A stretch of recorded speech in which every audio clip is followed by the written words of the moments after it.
Hi, ladies. Happy Tuesday. Welcome to my kitchen. We are making a good recipe today. And I got you here just a little bit. Hopefully, you can still see the counter. We are going to make a recipe today. First, I want to touch base with you guys on the Q&A questions because we have some pretty extensive answers and questions, and I want to get through those first. And then if we have to, we can,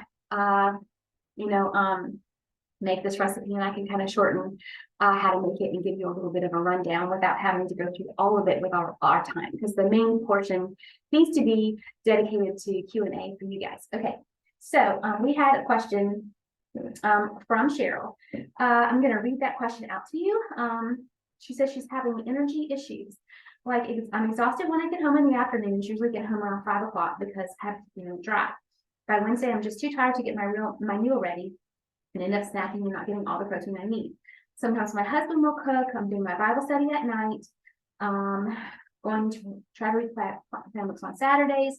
She says her B12 and vitamin D are low. She's taking those along with a thyroid med. I'm assuming she has I believe she does have hypothyroidism, which I do too, and also taking other meds. Okay.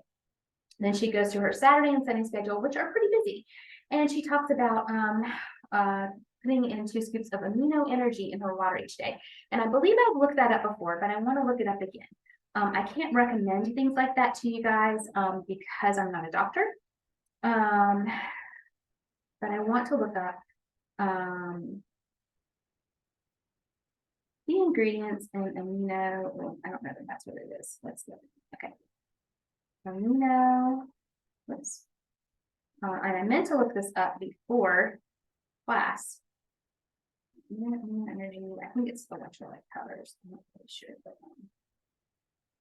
so I might need you to send me exactly what that is. If it's Optimum Nutrition, Cheryl. I think you may have told me before, or maybe you showed me a bottle on your one-on-one journals that we go through. Since you're a one-on-one client, I'm not sure. But it seems like I've looked through that before. I want to look at it's mainly amino acids and electrolytes, artificial and natural flavor, which artificial flavor, if it's a flavored one, is not good for you. It also has caffeine, which is also not good for you if you have hypothyroidism. It can actually have the wrong effect on you. It can make you tired. It can raise your cortisol levels. So that might be something to consider. If you're consuming caffeine, and you have hypothyroidism or you have adrenal issues, you want to be careful with that. If this is the same product that I'm looking up right now, it also has sucralose. Sucralose is an artificial sweetener. It's not natural like stevia or xylitol or erythritol or monk fruit. It is Splenda. Splenda is linked to many illnesses like Alzheimer's, dementia, cancer, as well as some gut issues. And your gut is connected to your endocrine system. It's part of your endocrine system, and that includes your thyroid, your heart, your liver, your adrenal glands, and your hormones. So that can also be affecting your energy levels. Have you had your cortisol and your adrenal glands tested to see if your cortisol is too high, if it's too low, or if it's just imbalanced during the day? Any of those 3 things can cause you to get tired at the wrong time of day. Are you getting enough sleep? And I would say, yes, you need to definitely get your amount of protein. Eat more E meals than S meals, because S meals are not energizing necessarily. That's why they're called E meals. They are energizing. So if you're having 1 E meal a day, you might need to consider having more E meals a day. I try to get at least 2 E meals in a day, every day. What else did I want to mention? Okay. Also, I know that just from your food journal, there's some gluten involved in there. Sometimes we have a low-carb tortilla. Gluten actually mimics the thyroid hormone. And so if you have thyroid issues, gluten is contraindicated for thyroid. So you might want to consider going off of gluten, because that can make you tired as well. Having dairy every day or even multiple times a day can slow your metabolism and also make you congested and tired. So dairy is not necessarily, especially if it's processed dairy, Let's see, what else did I want to mention to you? As far as meal planning, by Wednesday, you're getting tired and you can't get your meal ready. Is there a day? Because I noticed that you said on Saturdays you do plan meals in the afternoon. Okay, you plan them. So does that mean you're just writing them down and figuring out what you're going to have for the week, or actually doing meal prep?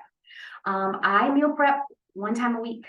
I do it on the weekend. I either do it on Saturday or Sunday. Sometimes I divide it between 2 days of the week. Sometimes it's on Saturday and Sunday.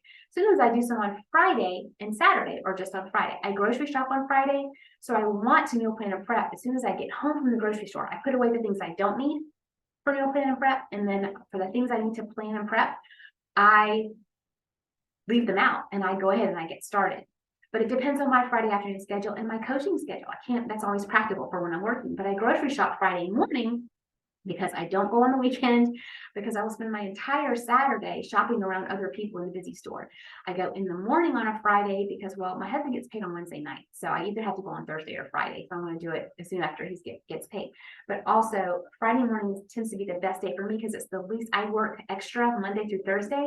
So I can have that time on Friday to do a little bit of work and then take the rest of the day to do my grocery shopping, take care of my family, and do things like that, serve other people. So I would suggest if by Wednesday you can't plan your meals out, that you try to get them all planned and prepped in some way, shape, or form on the weekend, so that you can have, and Wednesday night you don't have to, it's already in the fridge, it's ready for you. Plan crock pot meals, things that you can put in the crock pot in the morning. Plan a pressure cooker meal, anything that you can plan that is going to be shorter. Plan a salad. Get a rotisserie chicken from the store, or cook your meat on Saturday, put it in the fridge. All you have to do on Wednesday night is get the bag of salad out, put the meat, the dressing, and all that. Do it, make it something easy. Just get creative with your planning and prep. Definitely check your vitamin levels, your cortisol levels, and think about some of those other things. Do you have a nighttime routine? Do you have a morning routine?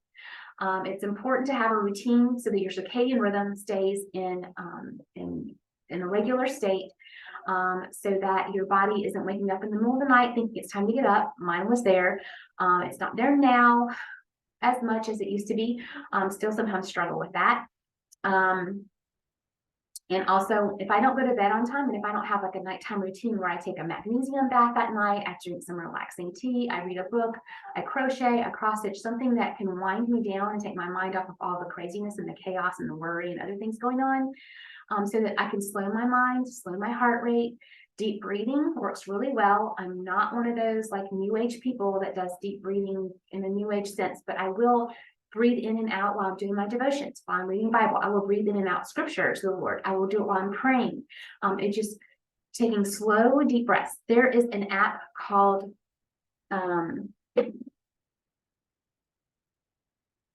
Recenter on Christ. It's also a podcast.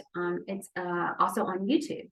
It's a chaplain. I can't remember his name off the top of my head right now. I want to say it's Jared something, but anyway, he is an army chaplain, and he's of course a Christian because he's a chaplain, but he does scripture meditation. So what he does is he picks a passage and he reads through it and he talks about it on the app, and he has waves, like God's ocean waves in and out on the app in the background.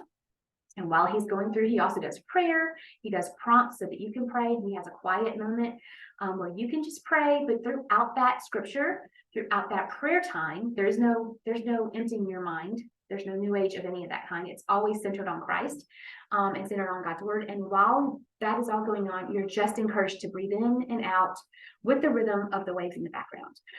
It is a proven fact that God created our lungs and our cardiovascular system, as well as our respiratory system, to need deep breathing. We breathe in a very shallow, lazy state, and we don't get the oxygen into our body that we need, into our bloodstream that we need.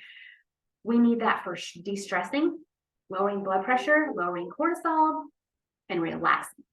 And so it's a proven fact that when you slow down and you take those deep breaths, it has nothing to do with anything new age. It has to do with how, the anatomy of the body, the biology of the body that God created, and how it will settle you down and get you regulated for sleep.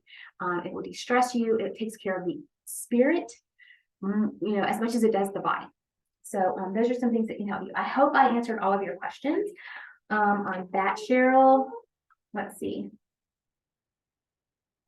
And like I said, the caffeine in the amino energy might be doing you in. You should not have caffeine with hypothyroidism. You definitely don't need it. It's a stimulant, but it's not stimulating you in the right way. It will not stimulate a person with hypothyroidism in the right way. And actually, caffeine, in many ways, and many other drinks and things, it's not healthy at all. Natural caffeine is to some people, but not everybody. Just like if you have an allergy to a certain food, it's God created it, it's healthy for everybody else, but it's just not for you because your body is broken in this fallen world, and it just doesn't process the caffeine or the whatever the way that it should. So think about it that way. Okay, so Beth asked if we had any favorite family meals that we make. So I'm going to attach to the email for this video this document, which I made a while back. It is make ahead and or freeze meals. And so this gives you a little rundown of how I made this, I believe, when my children were maybe seniors in high school. I'm not really sure. But we were still homeschooling, I think, or maybe it was just right after we finished homeschooling. But I made a list of recipes that we have either made ahead or frozen from the Trim Healthy Mama book, which is the original book, the Trim Healthy Mama cookbook, which is book number 2, the Trim Healthy Table cookbook, which is book number 3, and the Trim Healthy Future cookbook, which is book number 4. I do not have anything in there about the indulgence cookbook because those are desserts. But all the other cookbooks are there, and I don't have any from the membership site because not everybody's a member, but the majority of the recipes from the cookbooks are on the membership site. So if you're on the membership site, you can look all these up by name. Basically, I'll give you a little bit of a short rundown on that. Let me go through this list because these are all the ones that we've made. We have made all of these recipes. However, they're not all family favorites. Cheeseburger pie is one of them. Chili relleno casserole. These are from Trim Healthy Mama cookbook. Cheeseburger pie. You can look these up in the index, but that's page 326. Chili relleno casserole. Chicken chili relleno casserole is page 325. Pizza casserole on page 327. All of the chili recipes and all of the books my family has liked. So I'm not going to list all those. The lasagna, they do like if I add pasta to it and make it a crossover. If I make it with lentil pasta or an unplanned pasta, lentil pasta or chickpea pasta, they will like it. They do not like pasta as vegetables. And of course that doesn't freeze quite as well, but it does still freeze. Spaghetti and meatballs. So I will make noodles for myself with zucchini, or I'll do spaghetti squash. I'll make a pot of chickpea or lentil pasta for them, and I will do spaghetti and meatballs in a crock pot or on the stove. And we'll have that. Cowboy grub is a huge family favorite. Sloppy Joe's. Cowboy grub and sloppy joes are in the Trim Healthy cookbook. Sloppy joes, page 63. Cowboy grub, page 59. Meatloaf, page 157 in the Trim Healthy cookbook. Pancake night, family pancake night, waffle night, potato bar night. Of course, those aren't freezer meals, but those are some you can pre-prep, and those are our favorites. Burger bombs from the Trim Healthy Table cookbook on page 212. You're going to get this list, so I don't really need to name all of these or name the page numbers necessarily, but in the Trim Healthy Future, I haven't made a whole lot of entrees in there for my family because some of them have gluten or whatever, but they do love the chocolate banana waffles. We had cheeseburger soup last night from the Trim Healthy Table cookbook. It's a family favorite, just a lot. And then I have on my website, if you go to anchoredhopehealthcoaching.com and you click the recipes tab, and then they're divided into sweets and meals. I don't have them divided any more than that because I don't have a lot of recipes in there, but there's a salsa chicken recipe in there. It's just basically 2 jars of salsa, 2 cans of black beans, 2 cans of corn, a pound and a half or so of chicken breasts, and I literally just dump it all in the crock pot. Raw chicken, Just open up the cans, dump it in jars, dump it in there, turn it on low and cook it for 8 hours, 6 to 8 hours, turn it on high and cook it for 4 to 6 hours. I have put that in a freezer bag before I cook it. I have taken the raw chicken, all the ingredients, dumped it into a freezer bag, zipped it up, done multiples of those, put them in the freezer, and then brought them out and literally just peeled the plastic off the frozen block and put it in the crock pot and cooked it all day.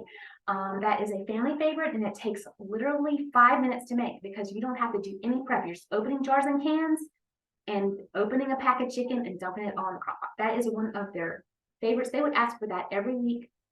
Anything Mexican they love, they would eat Mexican every day. But salsa chicken, they typically ask for every week. My husband's tired of it, but they love it. And so they actually did. I asked my son this weekend when I was meal prepping or meal planning for this week. I asked, or for next week, sorry. I said, I'm making the menu for next week. I said, what do you want? And he said salsa chicken. So I've got it down for Wednesday because that's an easy meal I can put in the crock pot. Or I can put it in the freezer and then pull it out and put it in the crock pot on a Wednesday morning. And we have church on Wednesday nights. So I can literally just put it in there in the morning, never touch it again, come in here, grab some bowls. They'll want a little bit of grated cheese and some sour cream and maybe some chips. I would have it plain. If I could have it, there's garlic in there, so I won't be having it. I'll have something else. But anyway, for those of you who can, you can all eat out of it. And all you literally have to do is just break up the chicken a little bit when it's all done. It takes 2 minutes to do that. And if you want to be really quick about it, you can pull all the chicken breasts out cooked, throw them in your KitchenAid mixer, and let your paddle attachment, or any mixer, let your paddle attachment shred the chicken for you, and then dump it all back in there. And so literally on Wednesday night, that's all I do if we have salsa chicken is I break up the chicken, I get out the dairy products they're going to add to theirs, and the bowls and the spoons, and we eat, and it's easy cleanup. I just take the leftover salsa chicken that's in the part of the crock machine or the crock pot machine, and I put the crock part in my refrigerator, and they dig out of it and get leftovers for the rest of the week. They, put some in containers for their lunches to take to work, whatever. Okay, ladies, that was the other question was the recipe for the Guilt Gone cranberry cookies. I sent that recipe via email because I can't really tell you the link. It's a long Facebook link. Basically, it's the Guilt Gone cranberry pie with a little extra, I think, baking powder or baking soda for the cookies. And then I think the butter or the oil is altered a little bit just to make it more of a cookie form. Okay, ladies, there's that. So now we're going to make our dinner. This is my dinner for my family tonight. It's a very quick meal if you do it the way I suggest. It's called Queso Chicken Bake, and it's in the Trim Healthy Table Cookbook on page 123. I can't share the recipe with you. It's also on the membership site though, but I can show you how I made it because I don't know if you have the book or not, and it's copyrighted, so I can't share it, but I can show you how to make it. So let me throw on my apron really quickly because I got a busy work afternoon and another class after this, and I do not want to be walking around with tomato sauce and whatever else all over me. So I'll throw this on real quick, and I actually have tea tonight with a friend. So we'll throw this on and get started. So here's a couple of things that this requires. It wants diced already cooked chicken. So what did I do for that? When I got home this morning from the things that I had going on outside of my home, I took enough chicken. It calls for 4 to 5 cups of chicken. So I took enough chicken. I'm doubling this recipe, by the way. So let me say that I'm doubling the recipe because we're going to have one tonight, and I'm going to freeze the other one for another day, another week. But I pulled out a couple of packs of chicken breasts, and I put them in my pressure cooker over here, which you can't see, but you can cook chicken breasts about 3 pounds or so for about, I think it's like 20 minutes, but look at the directions on your pressure cooker if you have one. But you could cook it however, on the stove with water, bake it in the oven, doesn't matter how you cook it, air fry, whatever. And it says to dice it, but when you cook it in a pressure cooker or in a crock pot, even you could cook it in a crock pot, that would just take all day. A fast way to do it is the pressure cooker. It will actually shred and not dice, which my family prefers shredded because they want a bite of chicken and everything, or a bite of meat. So it already did that. It also calls for already cooked a cup of cooked brown rice. So you can also cook rice in your pressure cooker. So what I could have done is take the chicken out, use the broth that was in there, make sure it's enough water for the proportion of rice, brown rice. I use organic brown rice. On the package, it will tell you how much water ratio to rice, and you could cook it in the pressure cooker as well. I think you put it on high pressure for 10 minutes, and then you let it pressure release naturally for 10 minutes, which equals about 20 minutes total, and your rice is done. But I went ahead and did it on the stove. It took a little longer, but I was using my pressure cooker for the chicken, and I didn't want to have to wait for it to get done and then put this in. So I've got my rice already done. So that's the two pre-prep things that you have to do. The rest of it is cans and seasonings and a little bit of dairy. So let me grab the dairy out real quick. I am dairy free, so I am not making this with dairy. I'm making it with dairy free substitutes. These are personal choice because they have a little bit of starch in them. So just remember that if you're dairy free. But I'm using this cream cheese in place of the Laughing Cow cheese that they call for. And I'm using this Aldi dairy-free cheese, which is made with coconut oil and a little bit of starches for the Parmesan cheese that it calls for. Since it's queso chicken bake, queso is white usually, but my family likes a lot of different cheeses. So we're going to shake it up a little bit with some cheddar.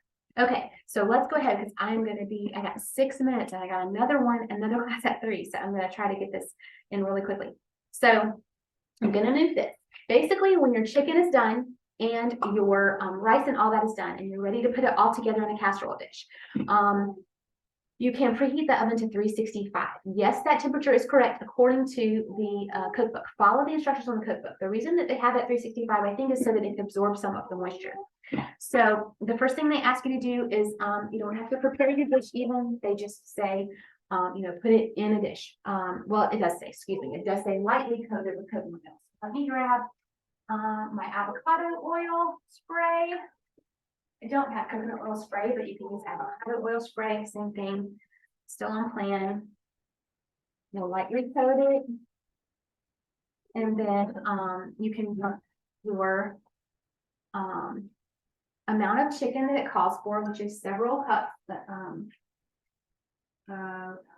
shredded chicken or diced chicken.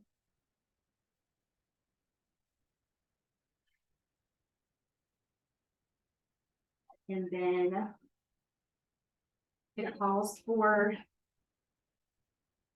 beans, which I've already measured out. It is I used dry beans and I cooked them yesterday in the pressure cooker.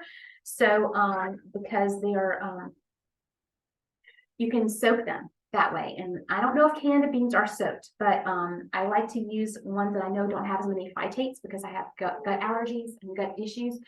So these are the beans that I'm using, and it calls for a few cans of black beans. So you're just gonna dump that in there. It also says dump in your corn.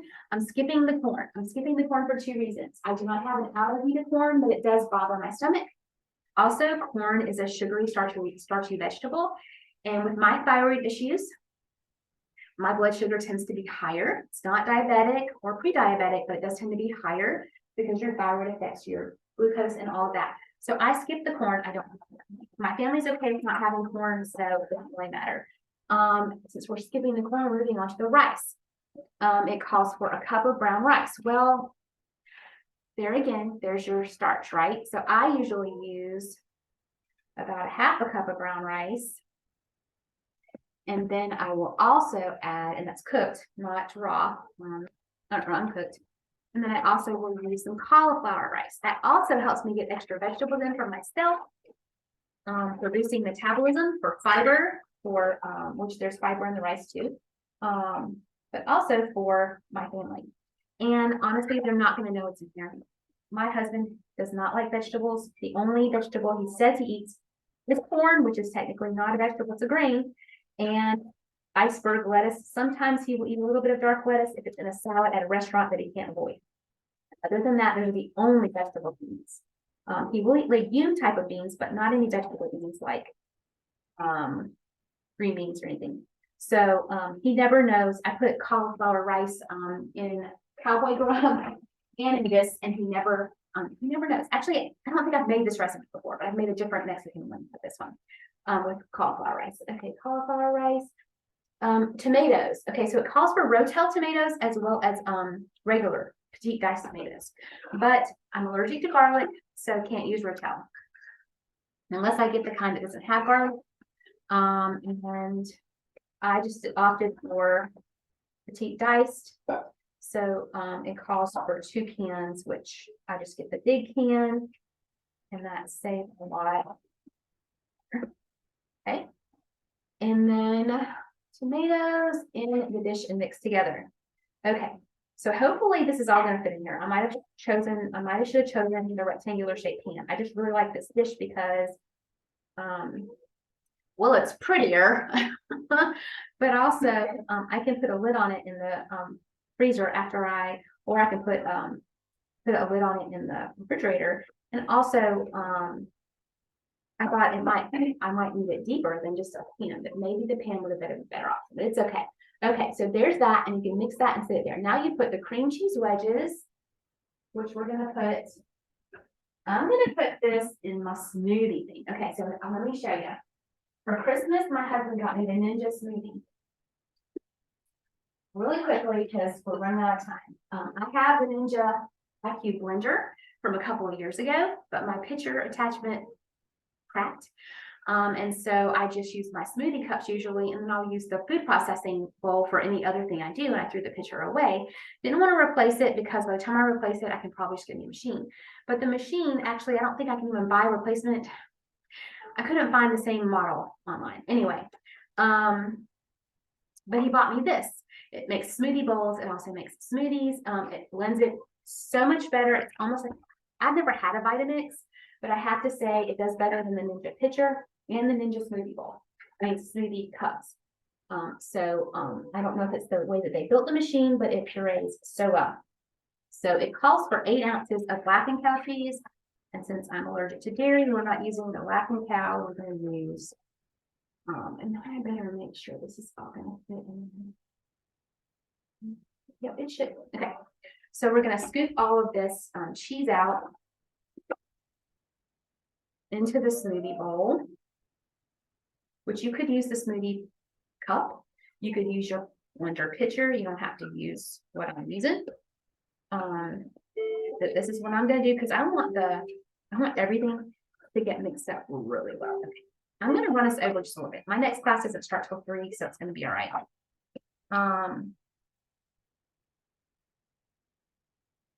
There's that, and then the almond milk, which I didn't get out of the refrigerator, and I purposefully didn't get the okra out because I don't want my okra falling. I'm making this again, so I'm not doubling the recipe right now. I'm going to make a second one in the other class. But if I were going to double it, at the moment, I would be putting 2 pans. I'd be doing, some of 2 pans. Almond milk. So we need 1 3/4 to 2 cups. I'm going to use 1 cup and 3/4. One reason being, my family doesn't like a lot of liquid. And also being, actually, I think I'm going to do 1.5 cups right now. Let's see how that goes. We'll cream that together, and then I'm going to put the okra in there. So there's going to be a couple of really quick zhuzhes with the blender. So you'll hear that. Sorry about that. But basically what we're making is the queso sauce.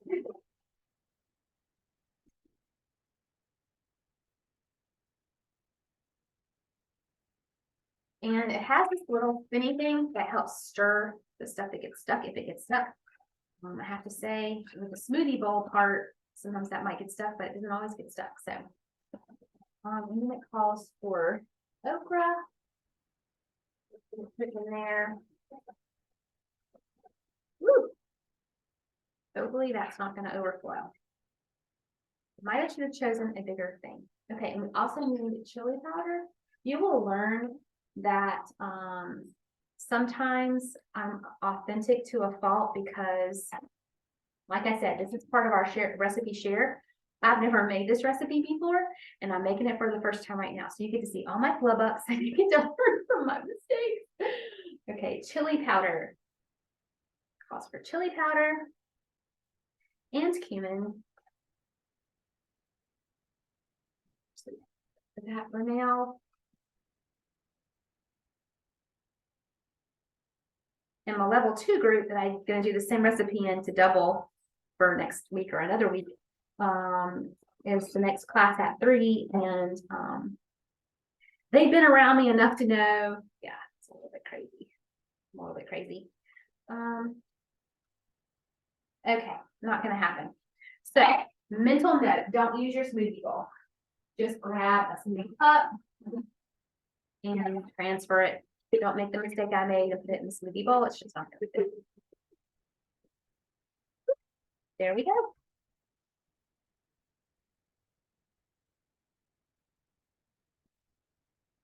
I will scrape that later. But for purposes of our class, there's not a whole lot left in there. We'll go ahead and get this zhuzhed up. So basically what it's doing is pureeing the okra so that you get the good part of the okra, which is the mucilage, I think is what they call it. I am not an okra fan. You'll hear about this later. I'm not an okra fan.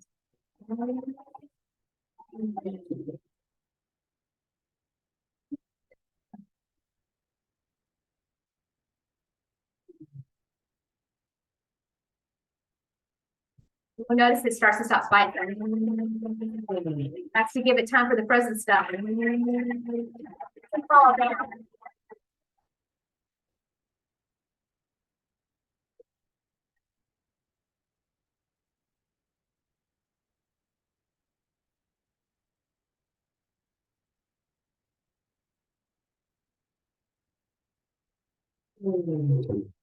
also calls for a little glucosamine. So add that in there. Basically, see, this is making like a queso sauce.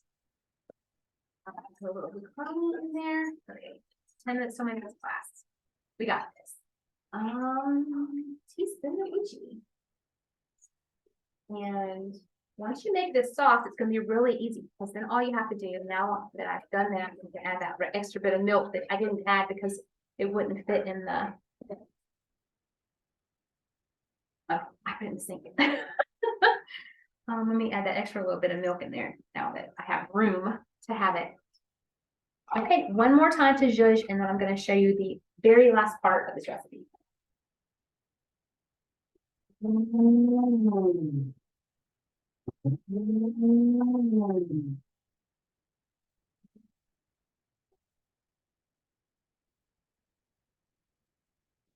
Okay, so the sauce is made, and it has a sauce button on the Ninja, so I love that. And you're just going to take a spatula. I will actually, well, yeah, let's get a spatula because I'm going to get scrape the inside of that really good. And all the sauce out. Okay. So then you're just going to dump this and pour it on and stir it in.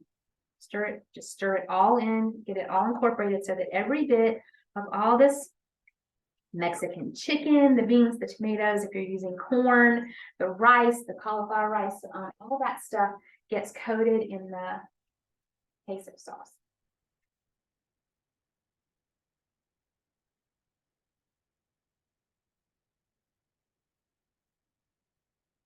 So just make sure it's all incorporated, and then all you have to do is sprinkle on a little bit of cheese. So it calls for Parmesan cheese, but like I said, first of all, I don't have any dairy-free Parmesan available in my area. So I'm going to use the cheddar, which my family's going to love because they like cheddar and Mexican anyway. So there's that. Let's go through the list and make sure we got everything. Everything's done. And if you use a really good quality blender, you can get that okra diced up so much and pureed so much that your family has absolutely, what I do with my cheese, absolutely no idea that's even in there. And if they do see a little bit of green, it looks like cilantro or spices. So they're really not going to know.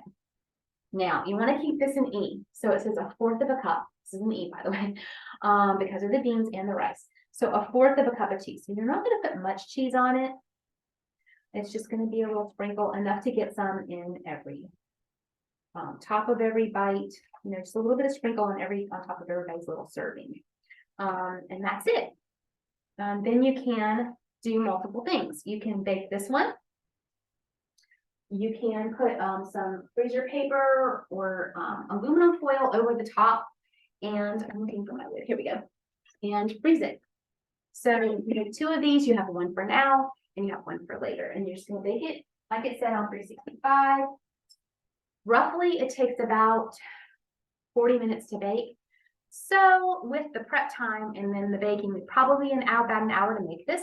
But next week, well, and even longer since you have the chicken and the rice to cook. But if you let machines do the work for you, you can just dump the food in there and you don't have to actually cook the chicken by hand or stir the rice and cook it. You can put it in a pressure cooker and do all that prep work early.